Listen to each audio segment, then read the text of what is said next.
নমস্কার বন্ধুরা, আমি উমি হেসেল থেকে বলছি। আজকে আমি তোমাদের চাল কুমড়োর ঘন্ট করে দেখাবো। তো চাল কুমড়োটা আমি দু টুকরো করে আগেই রেখে দিয়েছি। এবার আমি চাল কুমড়োটা ছাড়িয়ে খুব সরু সরু করে কেটে তোমাদের দেখিয়ে দেবো।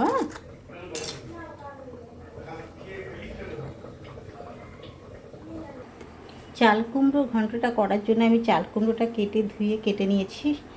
আর এখানে অল্প চিংড়ি মাছ নিয়েছি, হলুদ নিয়েছি, নুন নিয়েছি, কালো জিরে ফোড়ন দেব, আর দুটো শুকনো লঙ্কা গোটা ফোড়ন দেবো, আর একটু আদা ছেঁচে নিয়েছি, আর এই 4টে কাঁচা লঙ্কা আছে। কড়াইটা গরম হয়ে গেছে, আমি সরষের তেল দিয়ে দিলাম। সেটা সরষের তেলই করবো আমি। দুটো শুকনো লঙ্কা ফোড়ন দিলাম, কালো জিরে ফোড়ন দিলাম,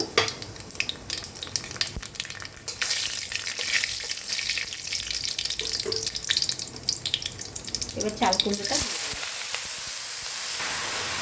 নুন দিয়ে দিলাম স্বাদ অনুযায়ী, হলুদ দিয়ে দিলাম, আর আদা ছেঁচে রেখেছি সেটা দিয়ে দিলাম, কাঁচা লঙ্কা আর চিংড়ি মাছটা দিয়ে দিলাম, সামান্য চিনি দিলাম।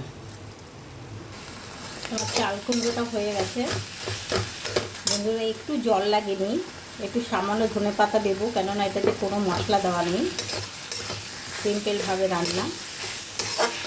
এটা আমার হয়ে গেছে, আমার চাল কুমড়ো ঘন্টটা হয়ে গেছে বন্ধুরা। আমি এবার পরিবেশন করে তোমাদের দেখাচ্ছি। চাল কুমড়োটা পরিবেশন করে দেখাচ্ছি বন্ধুরা। চাল কুমড়ো ঘন্টটা আমার হয়ে গেছে।